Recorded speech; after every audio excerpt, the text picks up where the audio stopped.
Hi everybody, it's Dr. Motti Charter back again for another hoot.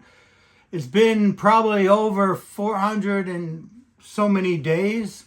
Unfortunately, the war, which started 480 days ago, has taken a toll on the whole region, the country, and unfortunately on myself.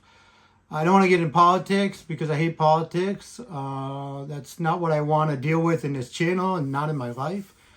But in general, what I want to talk to you about is the birds in this channel. I love it. So I really want to get back to speaking about the channel. My main job is actually I'm a wildlife ecologist researching birds. That too has taken a toll, unfortunately, because of the war. The channel is kind of a baby on the side. Some of you will assume that this channel makes money. It does not. We lose money all the time. The cost of streaming is high. The money that we make from YouTube when we make it is actually very low, unfortunately. It's not like what people would assume or imagine, and the cost of streaming is way above that, and uptake on the cameras.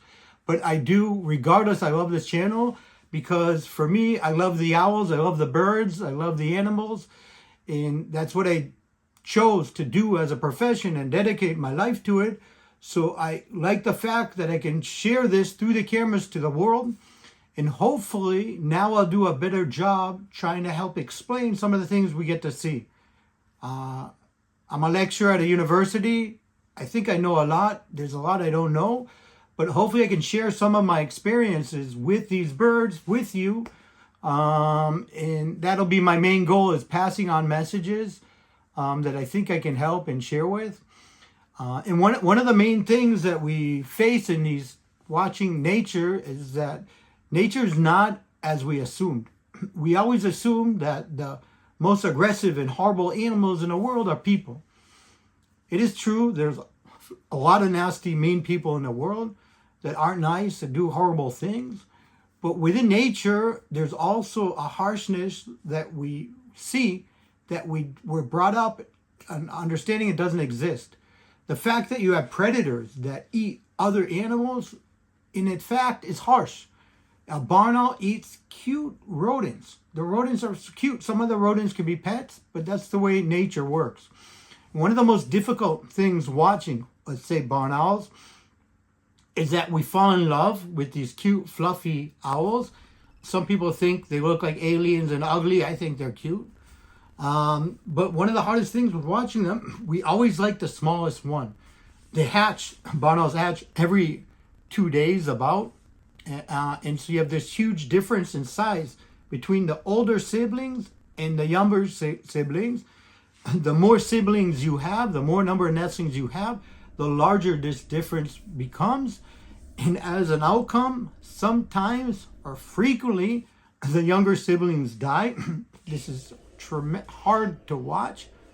And we get attached to these owls, and we say, then I get a lot of messages and mails, you have to save the owls, and this is nature. That's the way nature works. The barn owl is a species that does not live many years. Within a short lifespan, they try to reproduce and have as many nestlings as they can. That's their strategy in life. As an outcome, they frequently lay more eggs they can actually raise. Now, if it turns out that there's enough food to feed all the nestlings, they all survive. But if not, which frequently happens, typically the younger nestling dies. And it most typically dies, unfortunately, because of starvation, which is probably the worst type of death.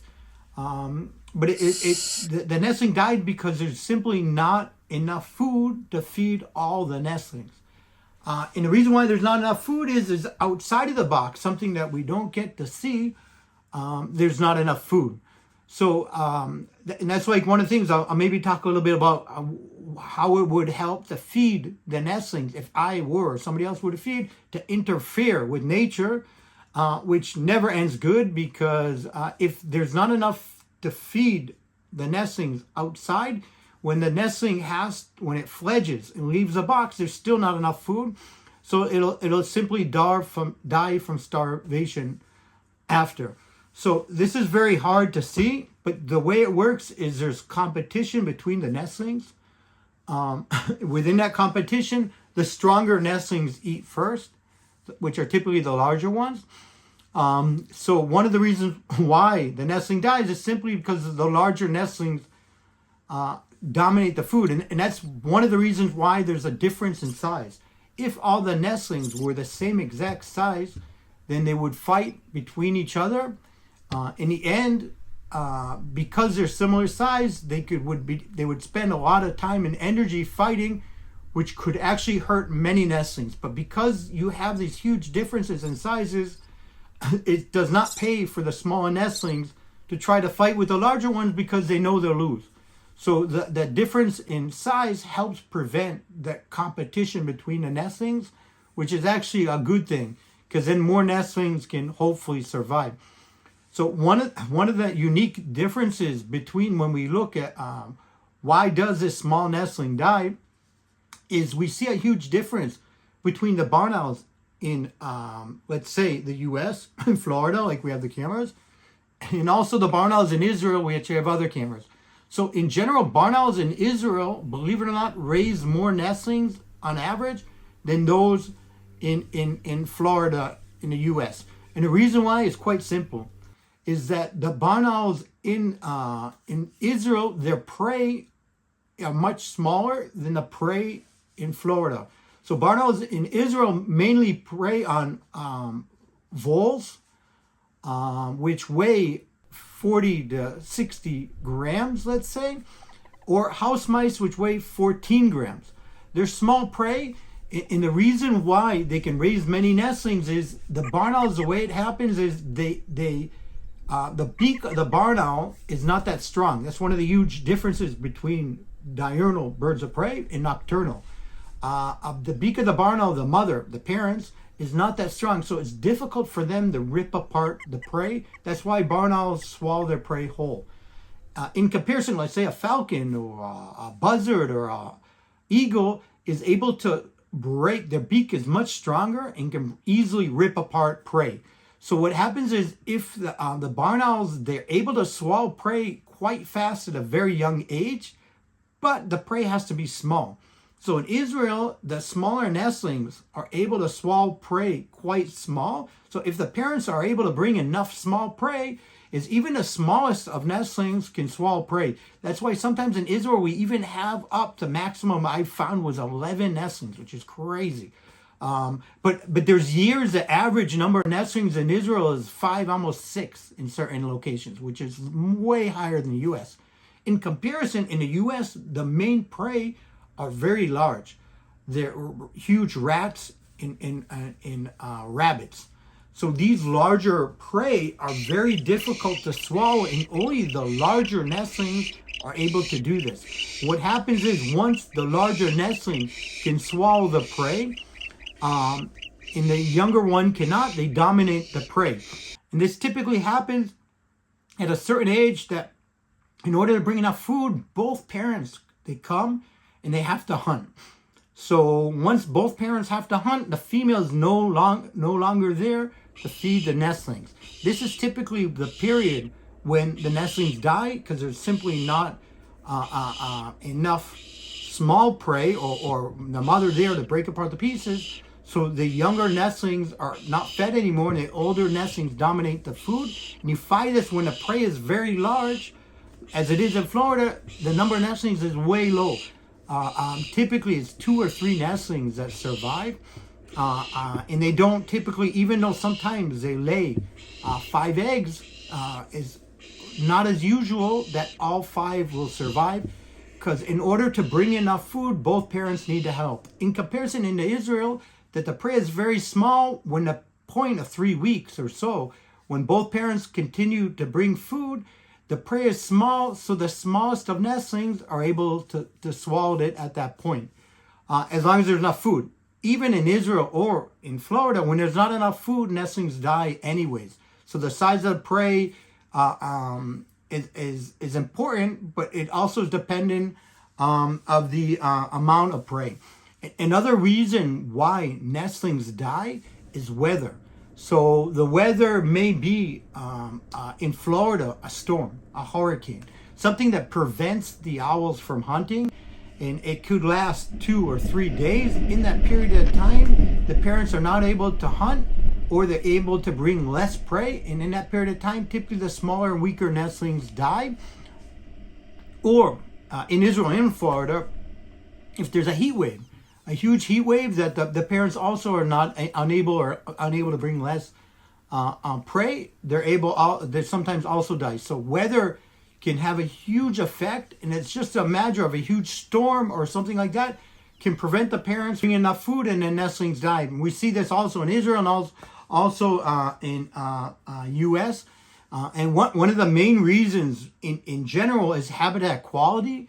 The habitat quality in both places, in Israel and the U.S., is agriculture, but agriculture varies between year to year of how much prey is there. And the prey abundance ultimately dictates how many nestlings will survive. When there's lots of prey, they're able to raise more. When there's less, they're able to raise less. This is the way nature works. Again, it's super sad seeing the nestlings die. I love owls. If I could save all the barn owls in the world, I would do it. Trust me. I dedicated my life researching them and protecting them. But that's just not the way nature has created itself. When it also, something very important is parental investment. That the parents themselves are the ones that they have to decide how and whether they feed the nestlings. So sometimes when there's not enough food, the parents decide to eat themselves the food versus giving the food to their nestlings. Again, it's super harsh. And there has been cases of barn owls that have hatched many nestlings, but there was no food. And initially the female is waiting for the male to bring food, and he doesn't bring food, so she has to leave.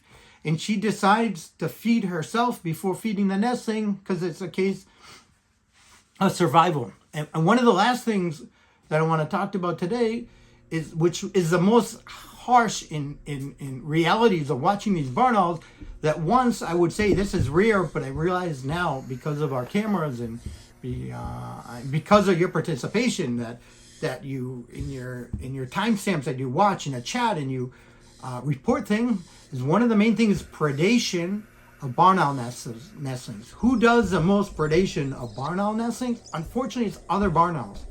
Typically, it's barn owls. I would separate them in two different groups. One group is the adult barn owl that is going and checking out different nests in order to see if we can breed in there. When it enters in a nest box, let's say the parents, the male and the female of the nestlings, are out hunting, and this barn owl goes and wants to check out this nest boxing. There's no adult and goes inside, and there's nestlings inside. So it becomes an opportunistic thing, and they will eat these nestlings and kill them. And unfortunately, we found in our channel that this is very common. And those are adults that are looked for nesting boxes or nest sites when there's not enough. But there's another group. There's actually nestlings, fledglings, that leave the nest. When a nestling leaves the nest, he immediately, at some point, he starts searching out the environment. And a lot of these young fledglings, when they go out on their own, when the parents stop feeding them, they have to survive. And they actually are one of the main reasons that they go in these other boxes, and they will predate other nestlings also. These things are also, again, harsh, but ultimately it's the survival of the fittest. And when a barn owl eats another barn owl, it survives and the younger one does not. It's harsh, it's horrible, but that's the way these barn owls are created. So the last thing I want to say, why do we not feed or interfere, or try not to interfere as much as we can with these owls, is because if we feed the owls, I could do this to make you happy, the viewers. But if I would do that, I would not be able to sleep well, because I would be basically lying to you and doing this only for your entertainment, but not for the good of the owls. Because what happens is if you feed owl nestlings, I'm interfering in nature. And the reason why that owl nestling should have died, was going to die, was there's not enough food outside. So if I feed it, and you'll be happy because you see the barn owl will be fat and happy and in the nest. But what you don't get to see is what happens when this barn owl fledges and leaves the nest. And outside there's not enough food. And as a developed barn owl, it will die from starvation, which is a worse type of death. So I don't interfere. That's I don't think, listen, as I say, I've researched barn owls for a long time. I love barn owls. I think they're amazing animals. And instead of me interfering and thinking that I'm better than the barn owls, I prefer sitting back and learning from the barn owls because they're able to survive. They've survived for thousands of years. That these birds are just unbelievable. And a main part of their life is unfortunately death and harshness. Whether it's them killing the cute little rodents, like in Israel we have gerds. What's a gerd? Gerd's basically a gerbil that you buy in a pet store. Those are Mongolian gerds, actually. Then when they sell you a gerbil in a pet store, it's a Mongolian gerd. In Israel, we have a Tristram's gerd, which is a different type, but it's also cute gerbil. The barn owls eat them. So the barn owls, that's the way they were built. They're predators. So this is a harsh part of nature. So again, for those that, what I suggest for you, for those of you who are difficult to watching when a nestling is going to die, which by the way, I'm one of those people. I don't enjoy watching nestlings die. I don't enjoy watching anything die. I wish we all could survive until, as we say in Israel, until 120 years. That was the age of Moses. So I wish we could all survive, even forever, but this is reality. I don't enjoy watching things die, not at all. So if it's hard for you, the best thing is just turn it off the channel and don't watch it. Because what you have to understand is that we get, these cameras allow you to see a snapshot, very small snapshot in nature, but you have many other barn owl peers we don't get to see, and the same thing happens. So we can't save all the barn owls, and as I said, saving them is kind of a questionable in theoretical or physical. It's an idea that you have to take on and try to think, what does that mean to save an owl? Does it mean that I feed it and you're happy that I feed it, but then after off the camera it dies? Did I really save it? I don't think so. I think I just prolonged the death. And not only that, when they're older, they're more developed, they're more sensitive to things, so the death is actually probably worse. The last thing I want to say, a lot of people, I started with this. I want to thank everybody, in particular the moderators of this channel. Even when I was gone, they do an amazing job with the chat. And these people are from all over the world, and I cannot thank them enough. They volunteer their time, and no amount of thanks I can give to them. And I want to thank anybody that has donated any money or anything. Again, this channel loses money. I wish it would make money because I would use some of that money for my other research. But even to break even would be amazing. It's not the case. We lose money. YouTube does not give the amount of money that that people got. One of the reasons why is this channel, we've been flagged twice for animal abuse of cases of falcons attacked other falcons and fought or killed things. And because we don't interfere, because who am I to interfere, as YouTube sometimes looks at it in a very weird and ironic way. But again, so we don't make money, we lose money, and I wish we could break even. So again, anybody that can donate money, highly appreciate it. My goal is to have you enjoy these barn owls like I've enjoyed them for years in my research. And if there's one little Motti out there that's watching these cameras and he want to be an ornithologist, wildlife ecologist because of this channel, then I can think I did my job. So if you like this video, like, comment, subscribe. Please keep on watching. Hooch you later.